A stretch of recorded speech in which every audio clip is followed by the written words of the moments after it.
Oi, gente! No vídeo de hoje a gente vai discutir de onde vem a riqueza de bilionários como Elon Musk, Jeff Bezos e gente da melhor estirpe e de todos os patrões, não é mesmo?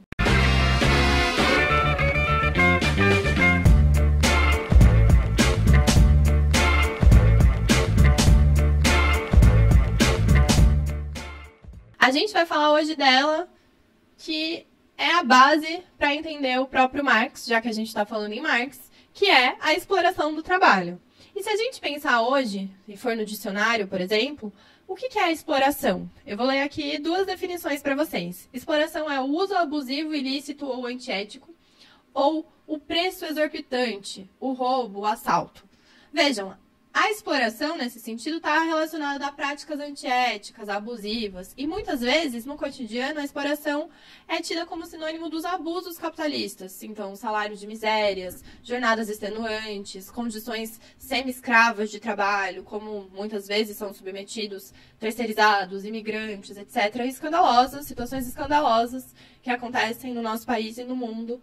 Enfim, que a gente sabe que acontece. Mesmo enquanto eu gravo esse vídeo, por exemplo, eu soube que é um terceirizado da Unicamp, no restaurante universitário de uma das melhores universidades da América Latina, sofreu uma explosão de uma panela de pressão e está hospitalizado com queimaduras pelo corpo, né? E outro trabalhador, inclusive, ficou ferido.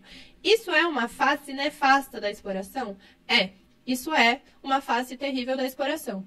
Ao mesmo tempo, a gente não pode entender que só isso é exploração, porque exploração não são os excessos desse sistema capitalista que busca todas as formas de incrementar os seus lucros. Não. Exploração é o motor do funcionamento desse sistema. Só existe o lucro capitalista porque existe exploração do trabalho. Em algum sentido, é o funcionamento normal desse sistema. Não existe capitalismo sem exploração. Por isso, é muito importante, para a gente poder enfrentá-la, entender o que é exploração do trabalho, certo? Antes de mais nada, eu queria pedir para vocês... vocês que vêm assistindo os vídeos do Falando em Marx, que gostam, que inclusive podem sugerir melhorias, temas e tudo mais. Vocês que acompanham o feminismo e marxismo, que leem a revista da Casa Marx, que acompanham o site do Instituto Casa Marx, que leem o Esquerda Diário, né, um portal que recebe dezenas de denúncias de trabalhadores dessas condições nefastas que a gente estava colocando, mas também que defende a perspectiva da independência política dos trabalhadores, enfim. Queria chamar vocês a doarem para a Casa Marx, eu vou deixar o Pix aqui na tela, porque é fundamental para a gente não só seguir fortalecendo o projeto da Casa Marx em São Paulo, quem já teve a oportunidade de ir sabe que é incrível, expandir novas Casas Marx pelo país, fortalecer o Esquerda Diária, inclusive com o jornal físico, e para tudo isso a gente não recebe dinheiro de patrão, a gente não recebe dinheiro de governo, a gente não recebe, enfim, financiamento só de quem acredita nesse projeto, por isso eu chamo vocês a doarem, certo? Obrigada. Vamos lá. Gente, para o vídeo de hoje, eu me baseei num compilado de textos que estão num livro chamado Para Entender a Exploração Capitalista, o título está em espanhol, e ele foi editado pelas edições IPS da Argentina. Entre esses textos, tem um texto do Marx chamado Salário, Preço e Lucro, e também tem uma parte de conferências ministradas por Ernest Mandel, que foi um trotskista belga. Essas conferências são de 1963. O Mandel, ele dirigiu uma das principais correntes trotskistas pós-Segunda Guerra Mundial. Ele é autor de elaborações teóricas muito importantes, e ao mesmo tempo a gente tem várias diferenças também, faz vários debates com eles, e mais principalmente nessas conferências, ele é muito didático em explicar o tema da exploração capitalista, de usar conceitos do Marx, do Engels, e por isso eu vou bastante me basear nele também. Nessas conferências, ele começa com a seguinte frase. As seguintes frases, na verdade, porque são mais de uma. Todos os progressos da civilização estão determinados, em última instância, pelo aumento da produtividade do trabalho. Enquanto a produção de um grupo humano é apenas suficiente para a subsistência dos produtores, enquanto essa produção necessária não deixa nenhum excedente, é impossível a divisão do trabalho, a aparição de artesãos, de artistas, de sábios. Gente, essa ideia pode parecer simples, mas está longe de ser. Agora pausa. Enquanto pausa, eu tomo um cafezinho. Gente, essa ideia pode parecer simples, mas está longe de ser. Aqui a gente já tem alguns conceitos, ideias que são fundamentais para a gente entender do que a gente está falando. Produtividade do trabalho e excedente, para a gente pensar. Ou seja, aqui a primeira ideia que eu queria marcar é: sem produtividade de trabalho, né, sem aumentar a produtividade de trabalho, não existe excedente, e sem excedente não existe exploração. Ok. Vamos partir de uma definição básica, mais complexa, e a qual eu não tenho a menor pretensão de esgotá-la aqui, mas vamos pensar que trabalho é uma forma do ser humano transformar a natureza e, portanto, a si mesmo, porque a gente compreende o ser humano como parte da natureza, e esse é todo um tema para depois a gente abordar no canal. Então, pelo trabalho, o ser humano transforma a natureza e a si mesmo para satisfazer suas necessidades, certo? Vamos partir dessa definição. Só que a forma como o ser humano faz isso se modifica historicamente. Ele utiliza, em determinados momentos históricos, diferentes técnicas, diferentes formas de organização de trabalho, diferentes tecnologias, enfim. Se a gente pensa a Idade Média e a Era do Café no Brasil, ou o Brasil de hoje, ou a Mesopotâmia, para falar diferentes momentos históricos, a gente está dizendo que a forma como o ser humano constrói casas, obtém alimentos, organiza o próprio trabalho e a sociedade são formas diferentes, ok? E aí entra a ideia de desenvolvimento das forças produtivas, ou seja, que essas técnicas, que essa forma de transformar a natureza para satisfazer suas necessidades se transforma. E isso é importante porque essa ideia de avanço das forças produtivas ao longo da história, muitas vezes, ela é compreendida de uma forma como se o Marx fosse entusiasta do progresso. Esse é um tema para a gente também abordar em outro vídeo, mas assim, o avanço das forças produtivas não contém uma valorização moral, cultural, nem nada disso. Inclusive, porque daí vai a burguesia e as classes dominantes e usam uma ideia de progresso para subjugar outros povos, etc, etc. Não, Marx foi um crítico cabal disso. Ele é parte da luta anticolonial em vários sentidos teóricos e mesmo políticos. A gente não vai abordar isso neste vídeo, mas já abordamos aqui no canal e vamos voltar a abordar. E mais do que isso, ele mostra como a própria burguesia ela é um entrave para o desenvolvimento das forças produtivas. Justamente porque, se por um lado ela revolucionou o modo de produção, avançando contra todos os atrasos nas forças produtivas do modo feudal, etc. Por outro lado, o capitalismo não leva adiante nenhuma de suas tendências até o final e a burguesia barra o progresso, em certo sentido. Progresso no sentido das forças produtivas. Ou seja, de que as pessoas poderiam comer, dormir, ter casa, se vestir de uma forma muito mais fácil, eficiente, e ter acesso a isso. E a gente viu, por exemplo, na pandemia, a ineficiência da burguesia frente ao tema do vírus, das vacinas, etc. E a burguesia, justamente, seus governos são um entrave para isso. Beleza. Bom, então aqui a gente tratou de alguns conceitos que são parte da teoria marxista e que sem eles é impossível, né? A gente também não está explicando, esgotando eles aqui, cada um deles daria certamente um novo programa, mas a gente está tratando deles aqui. Trabalho, produtividade do trabalho e desenvolvimento das forças produtivas. Bom, ligado a esses conceitos, vem a pergunta: o que é o excedente? O excedente é o produto do trabalho que não está diretamente a serviço de satisfazer as necessidades básicas do seu produtor. Ou seja, a gente vai lá, sei lá, o carinha vai lá, produz na terra o suficiente para ele se alimentar, para ele viver, ter onde morar, descansar, etc. E ainda assim, essa produção tem um excedente. E isso é diferente de vários momentos da história em que as pessoas realmente conseguiam trabalhar para ter onde morar, se abrigar da chuva, do sol, da neve, etc., ter o que comer, e inclusive estavam muito sujeitas aos fenômenos naturais, aos cheias dos rios, etc, etc. Bom, então a partir do momento em que cresce a produtividade do trabalho, ou seja, que o ser humano vai encontrando formas mais eficientes de desempenhar aquele trabalho, melhores técnicas, etc., e passa a existir um excedente, um excesso de produção que não serve diretamente a satisfazer as necessidades do produtor, passa a ser possível ter alguma diferenciação social. Por quê? Porque passa a ser possível que uma parte da sociedade não precise trabalhar para subsistir, já que os produtores produzem além do necessário para sua própria subsistência. Diz o Mandel que a partir desse momento, a partir de que um homem ou uma mulher que produz além do necessário à sua subsistência, pode passar a ter uma luta pela repartição desse excesso de produção. Bom, então, a partir desse momento, pode passar a existir classe dominante. Por que a gente está falando isso? Porque se uma parte da sociedade, a minoria, se emancipou da necessidade de trabalhar, ela pode se apropriar do excedente produzido pela maioria. Aqui está a relação entre exploração e excedente, ok? Inclusive, na citação que eu li do Mandel, ele fala sem isso não existiriam artesãos ou sábios. Por que ele está falando isso? Porque Muito dificilmente a gente teria um Platão ou um Sócrates se ele tivesse que trabalhar 15 horas por dia, se eles não se apropriassem de um excedente, já que eles existiram em uma sociedade escravista, o que não invalida todo o brilhantismo e as contribuições, etc., desses filósofos. Então, vejam, conceitos: produtividade do trabalho, exploração do trabalho, desenvolvimento das forças produtivas, excedente. Eles têm uma relação. O principal é, sem excedente não existe exploração. E até aqui a gente veio tratando da exploração em sua forma geral, não na sua forma capitalista. E vejam, na maior parte da história humana, quando a gente pensa nas sociedades nômades ou nas sociedades de coletores e caçadores, enfim, além de que o excedente era bastante mínimo, ele era compartilhado ou repartido de forma mais igualitária, então não havia exploração.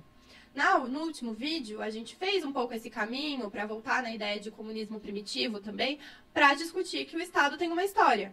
Ou seja, que a partir do momento em que passa a ter excedente, que passam a surgir classes sociais, que passa a ter exploração, passa a ser necessário ter um aparato especial de homens armados, etc., para garantir essa dominação que é o Estado. Aqui a gente está enfatizando que a exploração tem uma história, de que a divisão social do trabalho que originou a apropriação do excedente de uma minoria da maioria, ou seja, se apropriar do trabalho produzido por uma maioria que tem esse excedente, bom, aí a gente está falando que isso não é uma coisa natural do ser humano, que é mau, egoísta, sempre tenta tirar vantagem, etc, etc. A gente está falando que isso tem uma história, a gente está enfatizando que exploração tem uma história, certo? E, inclusive, quando a gente pensa na possibilidade do socialismo ou do comunismo, a gente não está discutindo, então, não ter excedente. A gente está discutindo que sim, vai ter bastante excedente porque a gente está falando de uma alta produtividade do trabalho. Mas que, pelo contrário, esse excedente vai ser socializado entre produtores livres que vão estar a serviço de satisfazer as necessidades sociais de toda a sociedade. Que não vai existir essa classe se apropriando do excedente, explorando e oprimindo outros setores da sociedade, certo? Ok. E ainda tratando da exploração em sua forma não capitalista, a gente poderia pensar nos sistemas escravistas, por exemplo, ou na servidão. O Mandel, ele analisou as Índias Ocidentais e também colônias portuguesas na África, e ele falou o seguinte, que, por exemplo, no sistema de escravidão, que é um sistema baseado em muita violência, uso da força, etc., os escravizados trabalhavam um dia da semana, aos domingos, para cultivar o seu próprio alimento, e nos outros dias eles trabalhavam diretamente para os produtores, ou seja, eles produziam o que era apropriado pelos senhores de escravos, os grandes fazendeiros, etc. No caso do servo, a gente pensa numa propriedade feudal, a gente pensa que tem terras coletivas, comunais, tem as terras que pertencem ao senhor feudal e tem as terras do servo. Um sistema que era possível, que acontecia com frequência, era: eles trabalhavam 6 dias na semana, 3 dias o servo trabalhava para si mesmo, para satisfazer as suas necessidades, da sua família, etc, etc, e 3 dias ele trabalhava para o senhor feudal. E que em troca era a ideia de que assim ele podia viver nas terras do senhor feudal e tinha sua proteção contra invasões garantida pelo senhor feudal e tal. Vejam, são formas de trabalho muito diferentes. Aqui a gente não está comparando servidão, escravidão, e depois, muito menos, a gente vai dizer que é a mesma coisa no capitalismo, mas a gente está dizendo que o excedente não tem uma remuneração. Tanto o escravizado, sob o uso da força, etc., produz diretamente para o senhor de escravos, quanto o servo entrega diretamente para o senhor feudal, enfim, trabalha nas terras dele. Não tem uma remuneração esse excedente. Como é a primeira frase do Marx no Capital, livro 1, a mercadoria? Gente, eu demorei muito para entender que começar pela mercadoria não é um detalhe no modo de exposição do Marx e na forma de compreender o sistema capitalista. Inclusive, eu fiz uma matéria com um professor uma vez para ler o Capital e a gente ficou, sei lá, o semestre inteiro, quase que só no capítulo 1. E ele repetia muitas vezes a primeira frase do Capital, que é a seguinte: a riqueza das sociedades onde reina o modo de produção capitalista aparece como uma enorme coleção de mercadorias. O que significa dizer isso? Significa dizer isso, que no capitalismo, a imensa maioria da riqueza social aparece como algo que é produzido não para o consumo direto do seu produtor e que não fica nem mesmo com quem se apropria do trabalho do produtor, digamos assim. Dizer que é mercadoria é dizer, simplificando muito, que é feito para venda, que é feito para troca no mercado. A mercadoria é uma forma exclusiva do modo de produção capitalista? Não.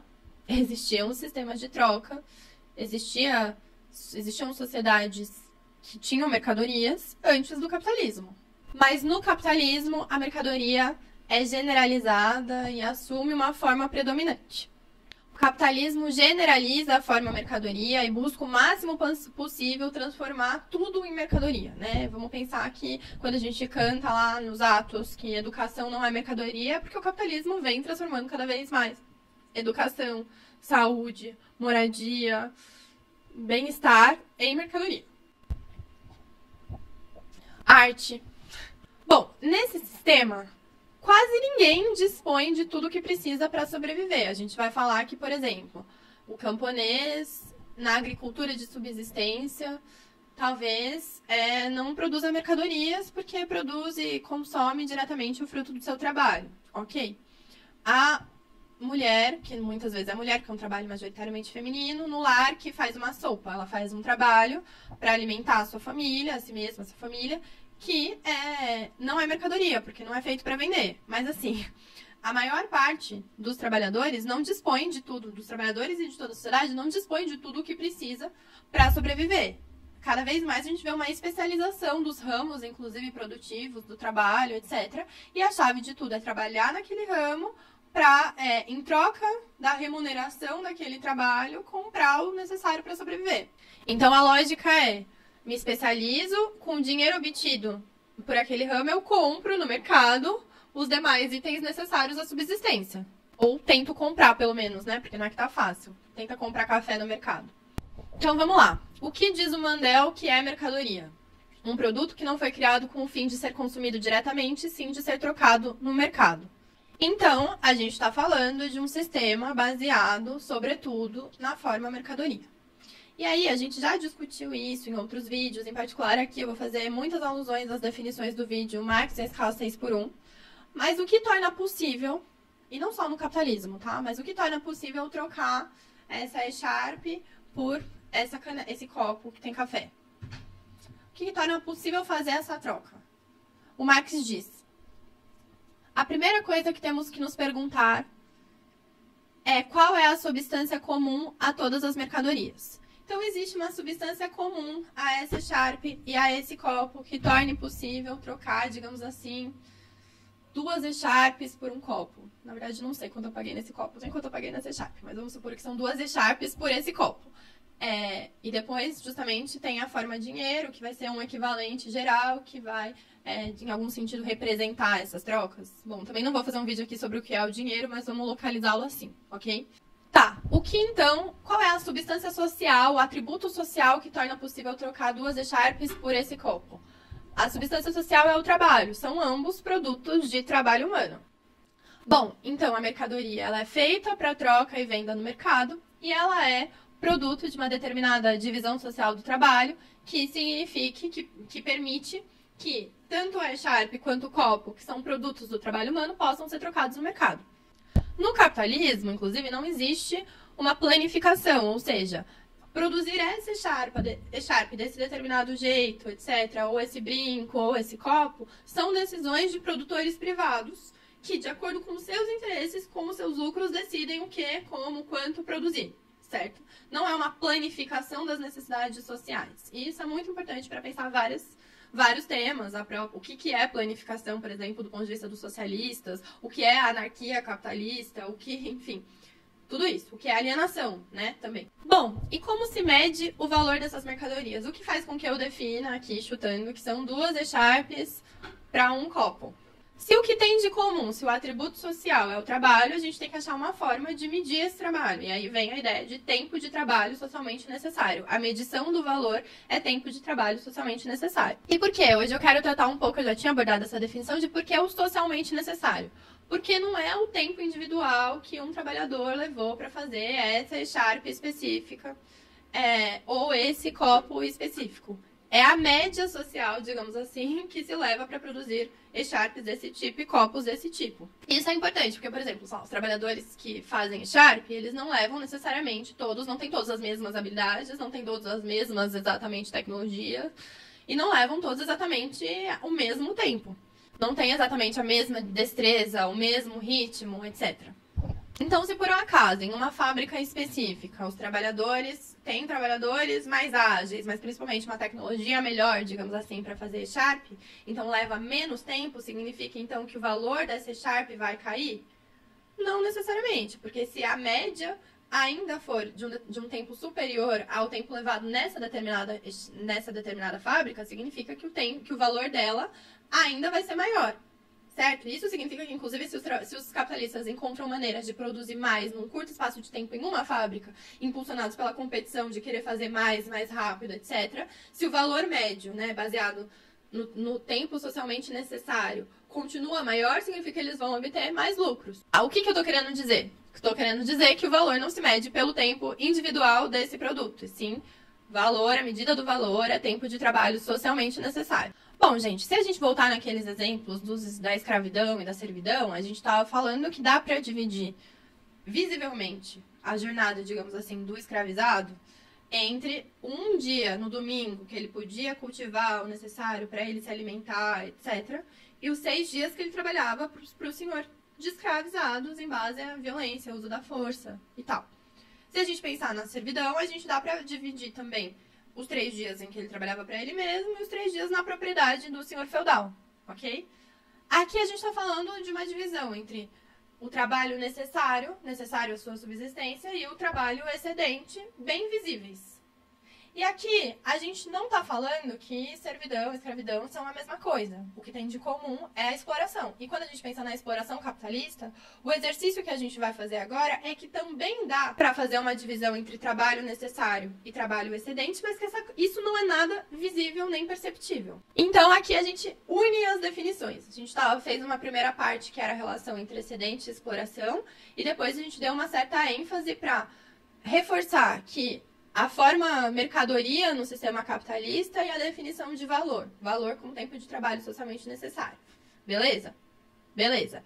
Aqui a gente vai chegar, então, de se a forma predominante é a forma mercadoria, o capitalista vai lá no mercado e compra uma mercadoria chamada força de trabalho. Quando ele compra a força de trabalho, ele está comprando, em algum sentido, a capacidade do trabalhador de trabalhar por algumas horas. Nas palavras do Marx, ele está dispondo dos nervos, dos músculos, da criatividade, da capacidade de concentração daquele trabalhador por determinado tempo. Bom, o que o trabalhador ganha em troca? Um salário. Então, durante 8 horas por dia, aquele trabalhador dispõe para o capitalista a sua capacidade de trabalhar e ganha em troca um salário. Sistema de mercadorias, mercado, essa é a troca. Tá, então se a gente pensar aquela jornada de 8 horas, trabalho necessário, trabalho excedente, etc., exploração do trabalho no capitalismo, bom, o trabalhador que vende essa força de trabalho, ganha em troca um salário. O que é o salário? O salário é o valor da mercadoria força de trabalho.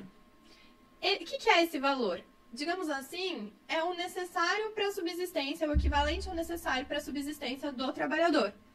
Ou para ele comprar as mercadorias necessárias à sua própria subsistência, certo? A gente fez toda uma discussão que eu não vou voltar aqui no outro vídeo sobre como isso está em disputa, como os capitalistas deterioram os salários, etc, etc. A chave é que o trabalhador produz, tudo que ele produz em um determinado tempo, não é o equivalente ao que ele recebe como valor da sua mercadoria força de trabalho.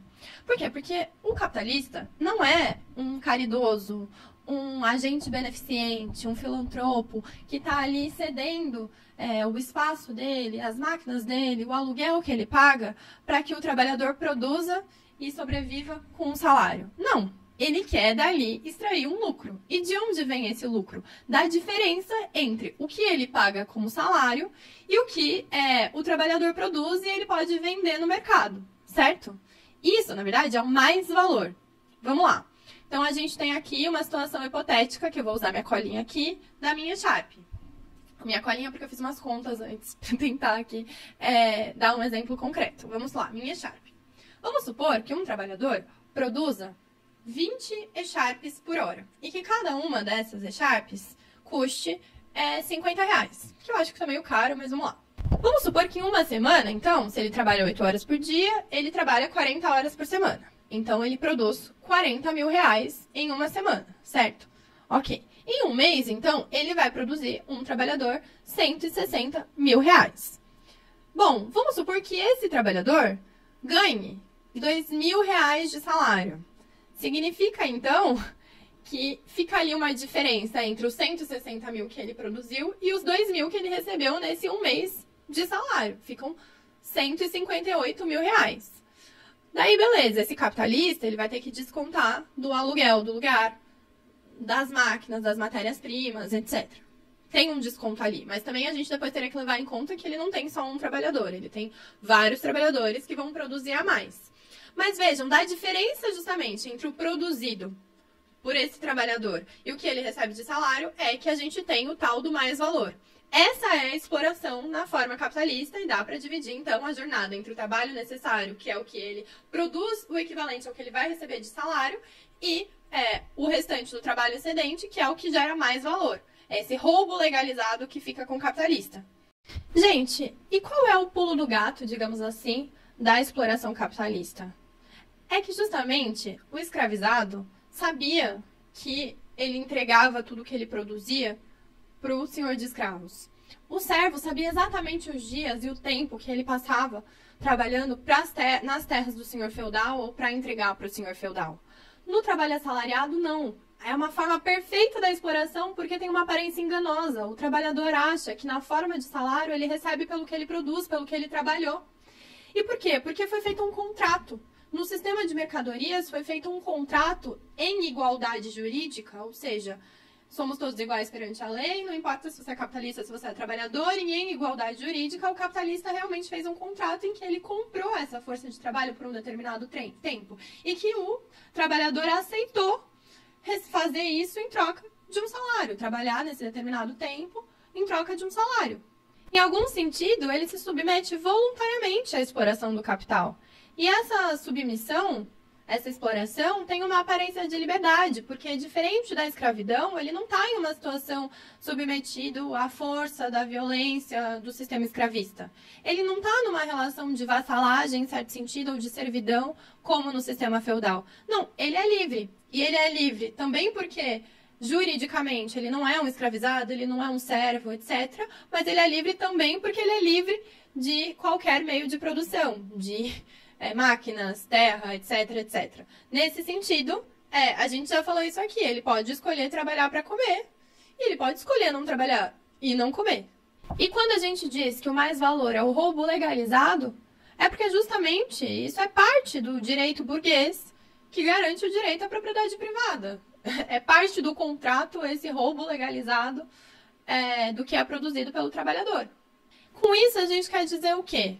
Que, obviamente, o capitalista quer incrementar os seus lucros e vai escolher burular leis trabalhistas, vai escolher pagar um salário menor, vai escolher atacar o seu direito a férias, etc, etc, em muitas situações.